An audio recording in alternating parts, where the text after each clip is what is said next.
Hey, I'm Benjamin Verbicek, and I'm the lead pastor of Community Evangelical Free Church.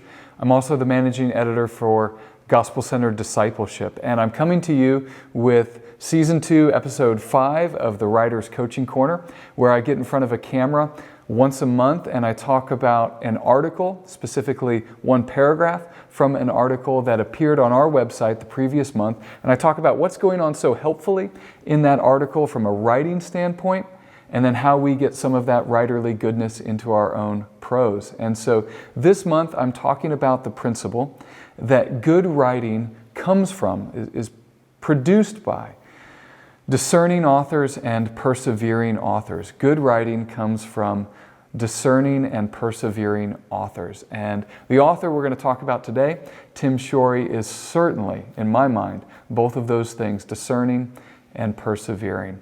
Before we get into that, I want to talk about some resources, or I should say more specifically, two categories of resources within books and about writing. So I have a number of books here. I'll just set them down here for a second.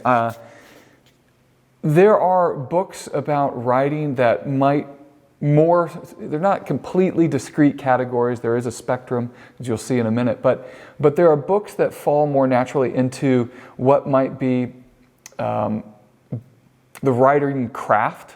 So the nuts and bolts, the mechanics of writing, grammar and prose and sentence structure and paragraphs, how to make words pop. And so Eat, Shoots, and Leaves by Lane Truss is a popular example of a book like that, and you have to know the book to get the metaphor of or the goofy pun about why there's pandas on the front cover. But this is a book about grammar written by a British author. Writing Tools, 50 Essential Strategies for Every Writer, Roy Peter Clark. Love Roy Peter Clark. I've mentioned his books in the past.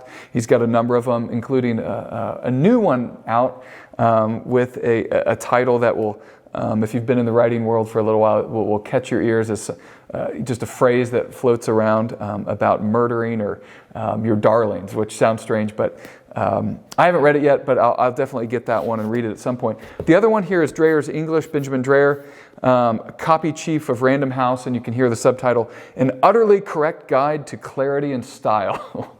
And there's certain arrogance in that subtitle, and it comes out in the book itself. I think sort of as a humorous tone. I didn't love that or Lane Truss's books, but they're good books. They're just not my favorite, but they're helpful on the writing craft, like how we get individual sentences and articles as good as they can be. Sort of sitting in the middle of kind of writing craft and the writer life would be Stephen King's book. It's called, title On Writing, subtitle A Memoir of the Craft. And it really is that. There's the long portions of the book. I've read it multiple times. It's the only Stephen King book I've read. But about his life. And then what I want to find here at the end, you just even see this. I don't know how well you can see it. But it's edited copies of line edits of manuscripts that he was written in the developmental stage, and there's a big 4 over here, and then there's paragraphs he writes after this to explain what he was doing there and the edits he was trying to do. So you've got his writer life in this book, but you've also got very concrete advice about writing, like avoiding adverbs and why to cut things and so on and so forth. So that one fits in the middle. Here are two others. So Anne Lamott's Bird by Bird, subtitle, Some Instructions on Writing and Life. So you can hear, even in the subtitle, we're moving into the category of the writer life. Then one of my favorite books on the writer's life is called Before We Get Started by Brett Lott, subtitle, A Practical Memoir of the Writer's Life. I've mentioned it before, mentioning it again just as a favorite for so many reasons. And I want to put these categories before you here, before I go into the article, to highlight that often what I'm doing in these videos is I'm highlighting resources and tips about craft. So for example, the last one was called Foregrounds Punch, Good Writing Foregrounds Punch, right? And so that's very concrete about the craft of writing. A few episodes ago, I had one about Kick Strong. They're also violent sounding, but Foregrounding Punch and Kick Strong. So Kick Strong actually has to do with what's called in journalism the kicker, kind of that final send-off of the article, or even perhaps a book, that final note, that final word that you send writers or readers off with. I also think there's a benefit to giving some advice about the writer's life. And so let's get over to the article. Here's the GCD homepage. I'll just mention there's a book here, Prime to Plant, just came out, available now. It just came out this week as I'm making this video. So you scroll down, though, there's a number of articles here. The one I want to focus on is this one here.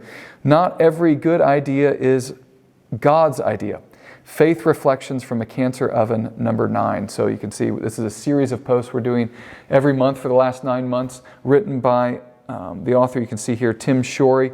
He is in stage 4 cancer, undergoing treatments. A wonderful pastor, wonderful man of the Lord. I just had the privilege of meeting him in person for the first time, even though we've known each other a couple years now. And was so encouraged by that time we spent together. We each drove an hour or so to meet at Chick-fil-A, and I brought another pastor from our church along, and it was a delightful meeting. He is both a discerning and persevering author in so many ways. And what we have, let me read the introduction here.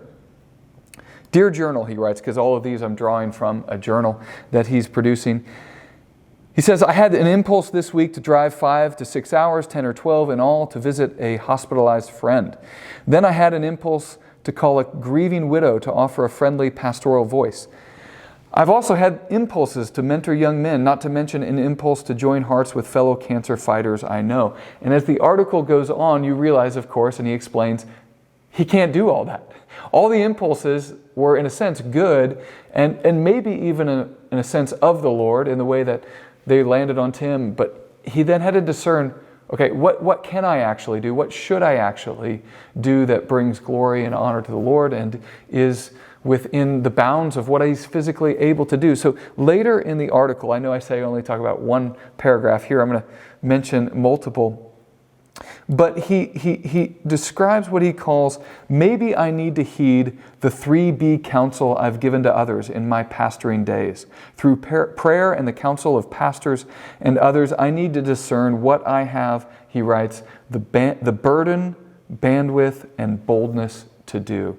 Burden, bandwidth, and boldness. There's his 3Bs. And by, the paragraphs go on, he explains what he means by burden, what he's most has laid on his heart, the burden to do, what he's maybe we would say angered by or frustrated by out there in the world or in some pocket of Christianity or in a local church. And he says, okay, this bothers me. Maybe that's a sign I have a burden. What is the Holy Spirit laying on my heart to work with? Or maybe he just has pastoral longings that I wish this was better. I care about this or that person. So there's a burden.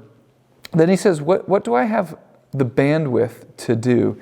This is just, and he goes on to say, all the burdens, all the physical limitations in his life that we all have, but even specifically Tim has right now in the season of life because of cancer treatments and reduced stamina and energy. And frankly, he had to retire from pastoral ministry sooner than he wanted. He's in his kind of early to mid 60s, and all of his life is upended, but he's wrestling with, okay, I only have this much time and energy, but whether you're in stage 4 cancer and had to recently retire from pastoral ministry, that same is true of you. Whether you're a single guy, you might have in some ways more time, but you're probably volunteering in your local church. You might have a full-time job, part-time job. You might be in grad school. You might be a stay-at-home mom and pregnant, or all these things that weigh on our lives in both good ways and challenging ways, and they create the question of bandwidth. Finally, he mentions this paragraph. He says, finally, I need to discern my level of boldness for the task. Do I have faith, a bold confidence in the power and enablement of God that He can and will give me the grace to carry out this ministry? Now, whatever the ministry is, here we're talking about this maybe writing ministry. So I just present that to you as a helpful metric. I will say in his final paragraph, he introduced what he says are his wife and spiritual leaders and mature believers. Basically, he has 3 Bs, but he really has a 4th, which is other believers or brothers or sisters in the Lord who would help him think about how best to go about navigating those other questions of burden, bandwidth, and boldness. And so I present that to you as in the category of discernment. Tim's life is an example of perseverance, though. And so I just want to give you another paragraph here to think about. It's not from an article from Tim. It's actually a paragraph that was given back to me. I'm currently working on a book on the writing life. So not so much the mechanics and prose. That's what these videos are. But I've finished a second draft of a book I'm working on here. And I'm not giving it to you here as early promotion for the book. I don't know what's going to happen with it. How it will be published, if it's ever published. And so I submitted it to a new editor I'd never worked with, just to kind of diversify, and someone who specializes in developmental editing. And this is a paragraph I received back. I want to share it with you. This developmental editor, she writes, I have read a lot of books on writing and the call to write as it pertains to Christians. However, what I appreciate about yours is the seriousness with which you explain and explore what it means to be called. It is not rainbows and sunshine. It is mysterious and dark, and more often than not, we are unsure of what we are doing, if we are doing it right, but also that we must do it. I work with so many writers who, after a few weeks of feeling that mountaintop experience of being called to write, are now in the valley of the mundane and the work of the calling, and who immediately want to give up because the call no longer feels good. So they think it must mean they are not, in fact, called. Now I will have a book to hand them. I chuckle at the end of that because she doesn't really have a book to hand them. I don't have a book to hand them. It's not published. There is so much more work to do. I'm trying to think through what that publication process looks like. But I'm reading these paragraphs now to you, but also really back to Pastor, to me. Because in the time I submitted this book for her to work on, and the time she gave me this paragraph back to think about, I really needed those words. I really needed the reminder that it's not about the mountaintop. It's often about the valleys. It's not rainbows and sunshine. The calling to write is a persevering calling. So I'm hopefully holding that mirror back up to you to say, I'm experiencing that, but now I'm holding it out to you as a sign to say, whatever is going on in your life, I hope and pray that you would have that fourth B, believers around you to help you discern your call and help you persevere. To that end, we've talked about this before, but the Writers Guild, it's a community here. You can find a link on our website of a community of about 100 writers who talk a lot about writing, and I think encourage one another to be discerning and persevering in the craft. We've been preaching through Ecclesiastes during Lent, and want to leave us with something of a benediction that encouraged me as I was studying the final passage and preparing for Easter. The author says, besides being wise, the preacher also taught the people knowledge, weighing and studying and arranging many proverbs with great care. And you just hear in that the effort required. If you feel like writing is hard, it's because it is. It requires weighing and studying and arranging with great care. But then we read this, the preacher sought to find words of delight, and uprightly he wrote words of truth. And I just love that picture there of words of delight and words of truth. They're not two different things. It's the pursuit of one thing. And so as a benediction, perhaps I can pray over you and encourage you with these words. May the Lord cause His face to shine on you, and may He enable you to be a discerning and persevering author as you seek to arrange words in such a way that they bring delight and share God's truth with the world.